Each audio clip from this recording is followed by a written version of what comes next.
Assalamualaikum warahmatullahi wabarakatuh. Pada pertemuan kali ini, kita akan membahas mengenai hubungan antara pasar uang, suku bunga, dan pasar valuta asing. Pengertian dari pasar uang. Pasar uang atau money market adalah suatu wadah tempat pertemuan antara pemilik dana dengan calon konsumen, baik bertemu langsung maupun melalui perantara, atas transaksi permintaan atau penawaran terhadap sejumlah dana atau surat-surat berharga jangka pendek dan umumnya di bawah 270 hari. Untuk karakteristik pasar uang sendiri, yang pertama adalah nilai transaksi yang sangat besar, kemudian kecilnya resiko gagal tagih dan jatuh tempo setahun atau kurang. Peserta pasar uang sendiri di sini meliputi pemerintah, bank sentral, bank komersil, sektor bisnis, individu, ataupun perusahaan sekuritas dan investasi. Untuk fungsi pasar uang, yang pertama adalah salah satu sumber pembiayaan modal kerja dan investasi jangka pendek bagi perusahaan untuk melakukan ekspansi usaha. Sebagai fasilitator dan mediator para investor dari luar negeri yang ingin berinvestasi, menyalurkan pinjaman jangka pendek kepada pengusaha di Indonesia, sebagai mediator dan menghimpun dana masyarakat dalam bentuk transaksi perdagangan surat-surat berharga berjangka pendek, dan yang terakhir, menawarkan kepada masyarakat untuk ikut andil dalam pembelian sertifikat Bank Indonesia serta surat berharga di pasar uang.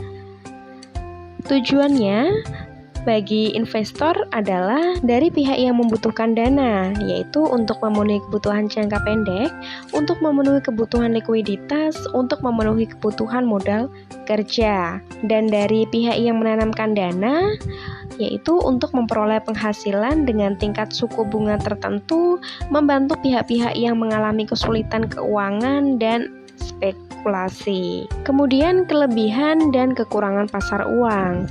Untuk kelebihan pasar uang, sebagai sarana untuk mencari pinjaman dana di jangka pendek bagi perusahaan yang mengalami kesulitan likuiditas. Sarana untuk menempatkan kelebihan dana yang dimiliki oleh badan usaha. Dan untuk kekurangan pasar uang sendiri ada resiko pasar, resiko gagal bayar, inflasi, dan nilai tukar. Selanjutnya ada instrumen pasar uang di Indonesia. Nah, ini nanti teman-teman bisa membaca ya. Untuk dari instrumennya ada surat berharga pasar uang atau SBPU, dan mungkin teman-teman sudah tidak asing ya mengenai sertifikat Bank Indonesia atau SBI, deposito, dan lain sebagainya. Selanjutnya adalah perbedaan antara pasar uang dan pasar modal. Instrumen pasar uang periode waktunya adalah jangka pendek atau lebih kecil dari 270 hari. Sedangkan untuk pasar modal periodenya itu jangka panjang. Kemudian produk pasar uang yang utama adalah SBI, SBPU, dan deposito. Sedangkan untuk produk pasar modal adalah saham, obligasi, dan reksadana. Untuk proses seluruh transaksi pasar uang itu ada di bank. Sedangkan untuk pasar modal di bursa efek dan perusahaan sekuritas. Lalu bagaimana hubungan antara pasar uang dan suku bunga? Seperti pengertian pasar lainnya, pasar uang adalah suatu pasar tempat terjadinya pertemuan antara penjual dan pembeli yang kesepakatannya membentuk harga suatu barang atau jasa. Nah, pada pasar uang, harga yang terbentuk itu dinamakan suku bunga. Transaksi pada pasar uang dapat dilakukan 24 jam di seluruh dunia, sehingga memungkinkan pemilik dana menaruh modalnya pada pasar yang memberikan tingkat suku bunga yang tinggi. Sementara bagi para peminjam dapat mencari pinjaman dana pada pasar yang menawarkan tingkat suku bunga yang termurah. Semakin banyak pelaku dan semakin besar tingkat persaingan antara pemilik dana dan peminjam dana, maka cenderung akan terbentuklah suku bunga yang efisien bagi keduanya. Jadi bila permintaan dana meningkat, maka suku bunga akan naik. Namun sebaliknya, bila jumlah dana yang ditawarkan itu tinggi karena banyak orang yang menaruh dananya di pasar uang, maka suku bunga akan mengalami penurunan. Selain itu, di Indonesia dalam menentukan tingkat suku bunga dipengaruhi oleh jumlah uang yang beredar, indeks harga konsumen, suku bunga luar negeri, pendapatan domestik bruto, tingkat suku bunga SBI, dan tingkat suku bunga periode sebelumnya. Tingkat suku bunga yang mencerminkan harga dari uang berpengaruh terhadap variabel lain dalam pasar uang dan pasar modal. Tingkat suku bunga secara tidak langsung akan mempengaruhi nilai dari harga saham. Tetapi untuk volatilitasnya secara langsung akan menciptakan pergeseran antara pasar uang dan instrumen pasar modal. Jadi kurang lebih seperti itu untuk gambaran dan penjelasan mengenai pasar uang. Selanjutnya kita akan masuk kepada pembahasan mengenai pasar falas.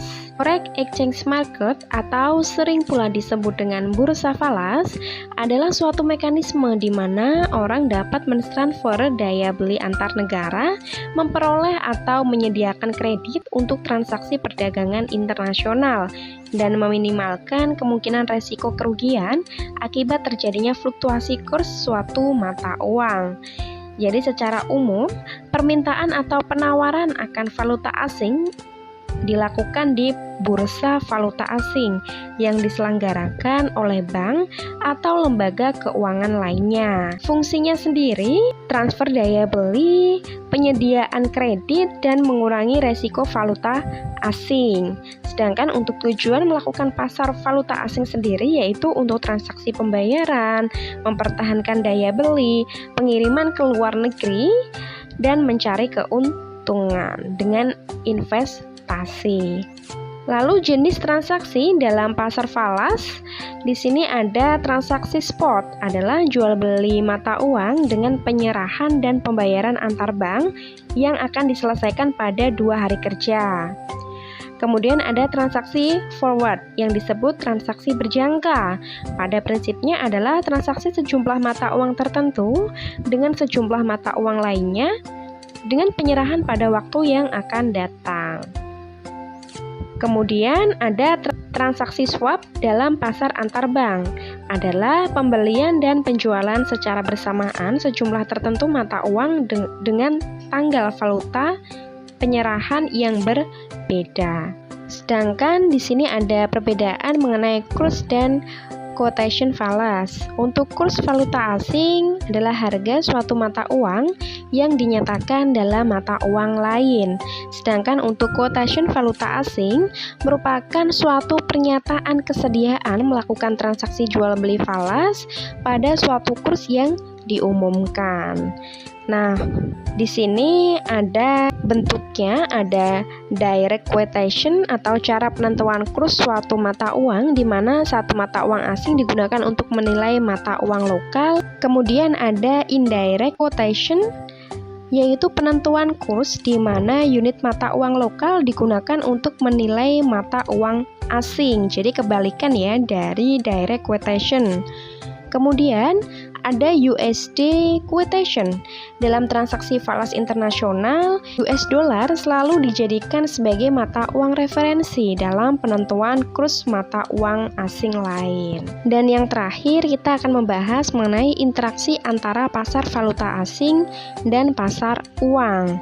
Pemilihan dana dalam pasar uang selalu berkaitan dengan pasar valuta asing, yang artinya jika hendak menginvestasikan uang dalam pasar uang, maka harus mempertimbangkan dan menentukan investasi mana yang paling menguntungkan, di pasar uang atau di pasar valuta asing. Interaksi antara pasar uang dan pasar valuta asing ini menjadi lebih penting apabila jumlah dana yang ada dalam jumlah besar atau kondisi ekonomi pada saat yang kurang baik. Jadi, dapat disimpulkan bahwa dalam dunia investasi, keterkaitan antara pasar uang akan selalu berhubungan dengan pasar valuta asing atau sering kita sebut sebagai falas. Hal tersebut berarti pasar uang dan falas sangat berpengaruh satu sama lain untuk menjadi penyokong dalam kegiatan perdagangan jual beli dimanapun kita berada. Dalam berinvestasi, kita juga harus memperhatikan secara detail terkait pasar uang dan pasar falas. Interaksi antar keduanya ini menjadi hal yang bisa dikatakan penting, dan jika dana berjumlah besar atau kegiatan berekonomi pada saat itu sedang tidak stabil. Dan sekian pembahasan pada materi kali ini. Kurang lebihnya saya mohon maaf. Semoga bermanfaat. Wassalamualaikum warahmatullahi wabarakatuh.